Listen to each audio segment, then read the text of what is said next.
وَإِذَا لَقُوا الَّذِينَ آمَنُوا قَالُوا آمَنَّا وَإِذَا خَلَا بَعْضُهُمْ إِلَىٰ بَعْضٍ قَالُوا أَتُحَدِّثُونَهُم بِمَا فَتَحَ اللَّهُ عَلَيْكُمْ لِيُحَاجُّوكُم بِهِ عِندَ رَبِّكُمْ أَفَلَا تَعْقِلُونَ۔ اور جب مسلمانوں سے ملیں تو کہیں ہم ایمان لائیں، اور جب آپس میں اکیلے ہوں تو کہیں وہ علم جو اللہ نے تم پر کھولا ہے مسلمانوں سے بیان کیے دیتے ہو کہ اس سے تمہارے رب کے یہاں تم پر حجت لائیں، یا کیا تمہیں عقل نہیں؟ یہاں پہ یہ آیت ان یہودیوں کی شان میں نازل ہوئی ہیں جو حضور پاک صلی اللہ علیہ وسلم کے زمانے میں تھے۔ ابن عباس رضی اللہ تعالیٰ عنہ نے فرمایا تھا کہ یہودی ایسے منافق تھے جو جب صحابہ کرام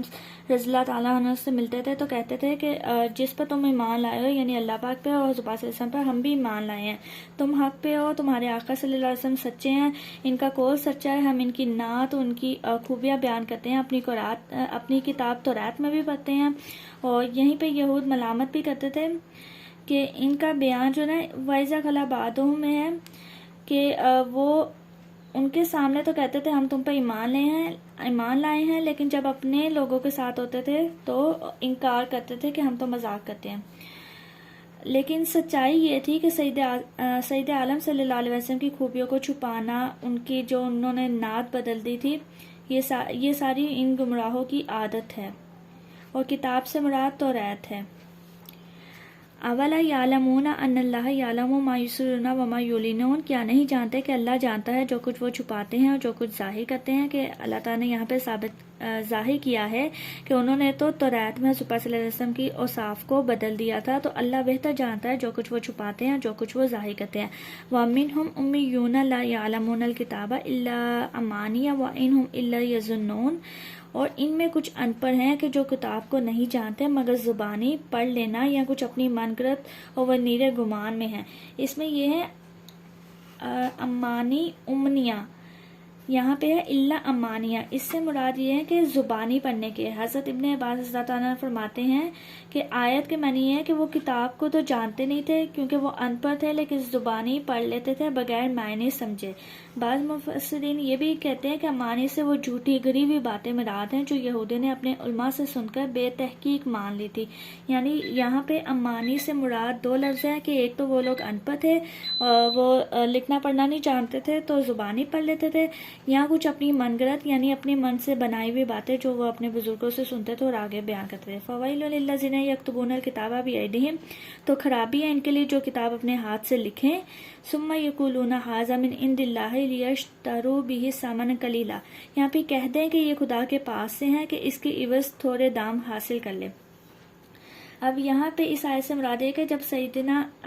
انبیاء صلی اللہ علیہ وسلم مدینہ طیبہ میں تشریف فرمائے تھے تو علماء جو ہیں وہ توریت اور روسا یہود کو یہ اندیشہ ہو گیا تھا کہ ان کی روزی جاتی رہے گی اور سرداری جو لوگ یہود جو سردار تھے وہ مٹ جائے گی، کیونکہ توریت میں حضور پاک صلی اللہ علیہ وسلم کا حلیہ اور ان کی تمام خوبیاں بیان کی گئی تھی۔ تو جب لوگ حضور پاک صلی اللہ علیہ وسلم کو اس کے مطابق مطلب وہ کہیں گے کہ توریت سچی ہے یعنی حضور پاک صلی اللہ علیہ وسلم میں وہ ساری خوبیاں پائیں گے تو فوراً ایمان لے آئیں گے، اس لیے علماء اور روسا کو چھوڑ دیں گے یعنی یہودیوں کو۔ تو اس ڈر سے انہوں نے توریت میں تبدیلی کر ڈالی تھی اور حلیہ جو ہے نا بدل لیا تھا۔ مثلا توریت میں آپ کی یہ خوبیاں لکھی تھی کہ آپ خوب رو ہیں، بال خوبصورت، آنکھیں سرمگی، قد میانہ ہے، اس کو مٹا کے انہوں نے یہ بنایا کہ وہ بہت دراز قد ہیں، آنکھیں کنجی نیلی، بال الجھے ہیں، یہی عوام کو سناتے تھے۔ یہی کتاب الہی کا مضمون بناتے، سمجھتے کہ لوگ حضور کو اس کے خلاف پائیں گے تو آپ پہ ایمان نہیں لائیں گے اور ہمارے گرویدہ یعنی ہمارے پیروکار رہیں گے اور ہماری کمائی میں فرق نہیں آئے گا، اس کو آیات کو بیچتے بھی تھے۔ فویل لہم مما کتبت ایدیہم وویل لہم مما یکسبون، تو خرابی ہے ان کے لیے ان کے ہاتھوں کے لکھے سے جو انہوں نے اپنے ہاتھوں سے بدل دی تھی توریت کو، اور خرابی ہے ان کی اس کمائی سے۔ وَقَالُوا لَن تَمَسَّنَا النَّارُ إِلَّا أَيَّامًا مَّعْدُودَاتٍ، اور بولے ہمیں تو آگ نہیں چھوئے گی مگر گنتی کے دن۔ حضرت ابن عباس رضی اللہ عنہ سے مروی ہے کہ یہود کہتے تھے کہ وہ دوزخ میں ہرگز داخل نہیں ہوں گے مگر صرف اتنی مدت کے لیے جتنے عرصے ان کے آباء و اجداد نے ان کو پوجا تھا اپنے بتوں کو، اور وہ 40 روز تھے، اس کے بعد وہ عذاب سے چھوٹ جائیں گے۔ اس پر یہ آیات نازل ہوئی تھی کہ وہ بولے تو ہمیں تو آگ نہیں چھوئے گی مگر گنتی کے دن۔ قُلْ أَتَخَذْتُمْ عِندَ اللَّهِ عَهْدًا فَلَنْ يُخْلِفَ اللَّهُ عَهْدَهُ أَمْ تَقُولُونَ عَلَى اللَّهِ مَا لَا تَعْلَمُونَ، تم فرما دو کیا خدا سے تم نے کوئی وعدہ لے رکھا ہے جب تو اللہ ہرگز اپنا وعدہ خلاف نہیں کرے گا، یا خدا پر وہ بات کرتے ہو جس کا تمہیں علم نہیں ہے۔ یہاں پہ جھوٹ، عذاب جو ہے نا، کذب بڑا عیب ہے،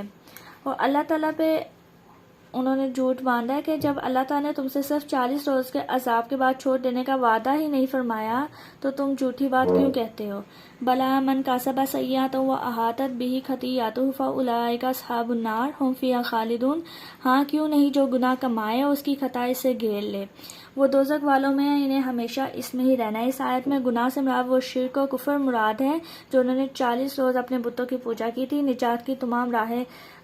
اب احاطہ کرنے سے مراد یہ ہیں کہ ان کی خطا انہیں گھیر لے، یعنی جو انہوں نے گناہ کیا تھا اس کے احاطہ کرنے سے مراد یہ ہے کہ نجات کی تمام راہیں بند ہو جائیں اور کفر و شرک ہی پر اس کو موت آ جائے، کیونکہ مومن خواہ کیسا بھی گناہ گار ہو گناہوں سے گھرا نہیں ہوتا، اس لیے ایمان جو عزم طاعت ہے وہ اسی کے ساتھ ہے۔ فاولئک اصحاب النار، وہ دوزخ والوں میں سے، ہم فیہا خالدون، اور وہ ہمیشہ اسی میں رہیں گے۔ والذین آمنوا وعملوا الصالحات اولئک اصحاب الجنۃ ھم فیہا خالدون، اور جو ایمان لائے اور اچھے کام کیے وہ جنت والے ہیں اور ہمیشہ انہی میں رہیں گے۔ اس میں ایمان والوں کی صفت بیان کی گئی ہے کہ جو ایمان لاتے ہیں